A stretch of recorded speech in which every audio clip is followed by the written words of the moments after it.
Hello, everyone. Welcome to our Week 5 edition of Friday Football Fever. I'm Ryan Bailey. And I'm Tanya Chalikian. Coming up in tonight's show, we've got the Tigers on the prowl for their first win of the season. The two Uniteds head down to the Valley, and we've got some more hardware to give away. That's right. But first, we're going to kick things off with a Valley versus Laredo showdown over at the SAC. Some fireworks in this one. The Bulldogs welcoming an undefeated Sharyland Pioneer squad to the SAC tonight. Alexander, like the rest of our 6A schools, getting their final non-district games before the bye week. Early in the first quarter, no score. The Bulldogs are going to change that. Javi Jimenez, the fake, then he's going to slice and dice through the Diamondback defense, cutting to the outside. The PAT is no good, but it's a 6-0 lead for the home team. On the very next drive, the defense is going to stand up. Jorge Alvarado, a free rusher. The Pioneer quarterback can't like that. That's just too easy for this good defender. After a Diamondbacks punt, the first play this time, Jimenez going to beat him with his arm. Pete Vasquez getting behind the defense. This one dropped in perfectly. A 13-0 lead for the Bulldogs. But back-to-back touchdowns from Pioneer would have this game tied up. Alexander need a response. They go to their back. Gael Rodriguez and the Wildcat giving his team back the lead. The defense going to have Pioneer in a 4th and 16. It looks like they're going to get another stop, but they can't make the tackle.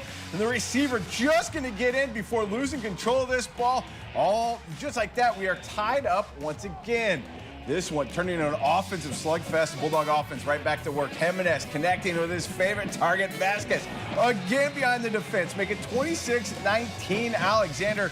Pioneer, though, would score with less than a minute to go in the half. They go to the break tied at 26. This one all knotted up at 40 after 4 quarters. They go to overtime, and it's Pioneer where they stop on defense, and they score on their possession. This one ends up 46-40 in favor of the Valley team.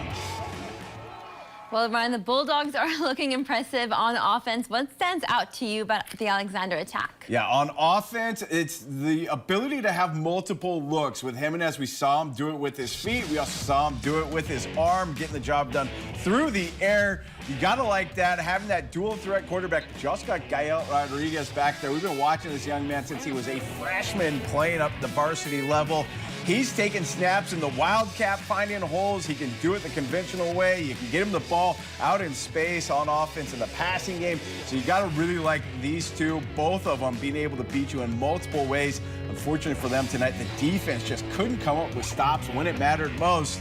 They suffer a tough one, a learning game definitely going into the bye week for the Bulldogs. And the Martin Tigers took on the South Stand Bobcats this evening at Shirley Field. The Tigers still looking for their first win this season. Quarterback Charlie Cortina gets things started for the Tigers. Cortina looks and finds Elian Ojeda, who makes the catch, almost trips but finds his balance to get into the end zone, putting Martin up on the scoreboard. The Bobcats get a chance close to the end zone, but this Martin defense was putting all the pressure on the quarterback. The special teams also dominating after recovering the ball on a kickoff return, which leads to this drive here. Christopher Dillard rushes for the Tigers' second touchdown of the night, leading to a handshake with one of your teammates and, of course, maybe a little photo shoot, because why not? Getting on the action. It was all smiles at Shirley Field until this punt return. The Bobcats didn't like the hit on their player. Both sidelines after this play rushed to the field, and staff tried to get teams back on their side. Of course, a bunch of flags were thrown. One was resulting in the ejection of Tigers' Noel Esperanza for unsportsmanlike conduct. That was how the first half ended. The Tigers continued to score in the second half and hold the Bobcats to just 14 points. Martin goes on to get their first win of the season, 37-14, and their first district win. Big win there for Martin, Tanya. Martin being able to pick up that win. Talking to Coach earlier this week, he talked about if we can win this one, things might open up, and that 4th and final playoff spot out of the district kind of up for grabs. What did you see out of Martin that should give them some hope here as they hit the stretch run of the season?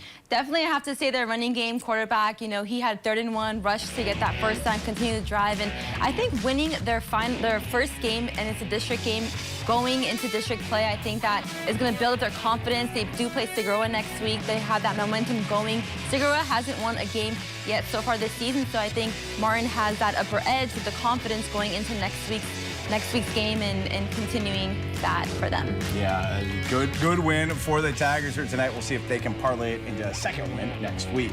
Well, our night just getting started here on Friday Football Fever. When we get back, a trip down to the Valley. United and United South both playing down there. We're going to have those highlights coming up after the break.